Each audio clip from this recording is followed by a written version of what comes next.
오늘은 우리나라 건강과 장수의 아이콘 김영석 박사의 수필 100년을 살아보니 중 첫 번째 성공하면 행복할까 읽어드리겠습니다. 다른 모든 것은 원하는 사람이 있고 원하지 않는 사람도 있다. 그러나 행복은 누구나 원한다. 철학자 아리스토텔레스의 말이다. 그러나 행복은 어떤 것인가? 라고 물으면 같은 대답은 없다. 행복은 모든 사람의 주관적인 판단이며 같은 내용이라도 시간과 장소에 따라서 행불행이 달라질 수 있다.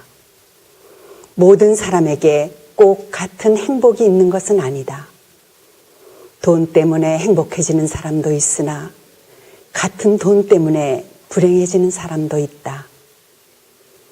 새해가 되면 복 많이 받으라는 인사를 나눈다. 그때의 복은 행운을 뜻하는 말이다. 선택과 노력의 대가로서 복이기보다는 공짜로 주어지는 복운이다. 복권이라도 당첨되었으면 하는 마음과 통한다. 그러나 복권에 당첨되었다고 해서 행복해지는 사람은 없다. 공짜로 주어진 복이 더 많은 것을 빼앗아가기도 한다. 그래서 우리가 행복을 얘기할 때는 삶의 일상적이며 정상적인 내용과 연결되는 행복을 뜻한다. 사람들이 행복을 추구한다는 것은 우리에게 주어진 시간의 빈 그릇 속에 담아놓고 싶은 것들의 대명사와 같은 것이다. 그 대명사의 내용에는 꼭 같은 것은 없어도 서로 비슷한 것들은 있을 수 있다. 그리고 우리는 그 몇 가지 유형 중에 하나 또는 둘을 택해 사는 것이다. 많은 사람들은 물질적이며 가시적인 것들을 소유함으로써 주어지는 만족감을 행복이라고 생각한다. 그것은 인간 본연의 욕구에 속하는 것들이다. 어린애들의 마음에 드는 인형을 얻었을 때의 즐거움과 비슷한 면이 없지 않다.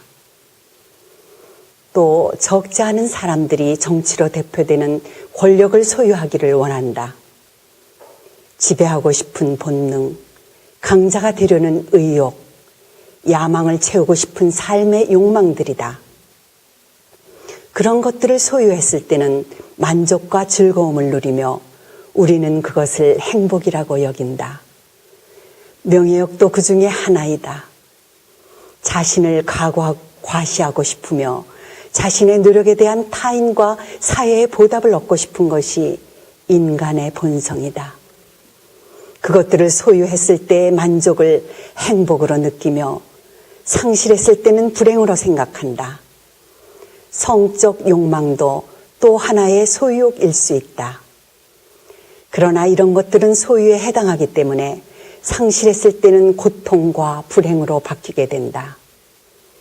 그런 것을 인생의 목적으로 삼는 사람은 소유의 노예가 되어 정신적 행복을 누리지 못한다. 또 더 많은 소유와 독점력에 빠지게 되면 사회적으로 더 큰 고통과 불행을 초래하게 된다. 오히려 행복을 찾는 것이 더 큰 불행의 원인이 된다. 그래서 예로부터 인생은 빈손으로 왔다가 빈손으로 간다는 말이 진리같이 전해지고 있다. 그런 것을 인정하는 사람들은 정신적 가치를 찾아 행복의 차원을 높이려고 한다.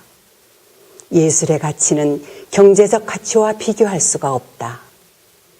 이탈리아를 여행하는 사람들은 미켈란젤로의 예술적 가치는 어떤 이탈리아의 기업가나 재벌이 남겨주는 경제적 가치와는 비교할 수가 없다고 말한다. 인류를 행복하게 만드는 정신적 가치는 말할 것도 없거니와 몇백 년 동안 이어져 온 관광 수입만도 막대하다. 1947년은 독일의 자랑스러운 시인 괴테의 탄신 200주년이 되는 해였다. 독일은 극심한 전쟁의 후유증 때문에 기념 행사를 개최할 여력이 없었다. 그것을 애석하게 여긴 전쟁의 적대국이었던 미국이 세계적인 기념축전을 개최했다.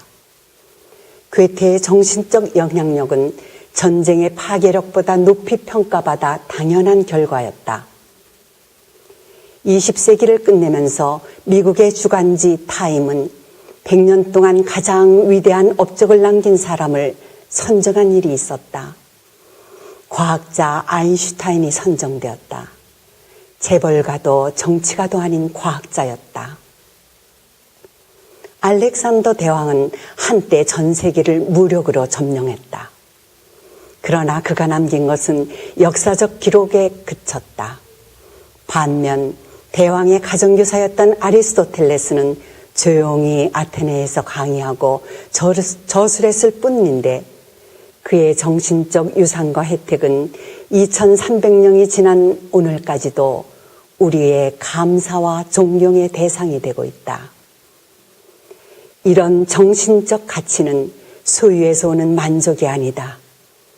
창조는 사회에 주기 위한 책임을 감당했고 우리는 그 가치를 공유하고 있다. 공간을 넘어서 시간을 초월해 인류가 공유하는 업적이다.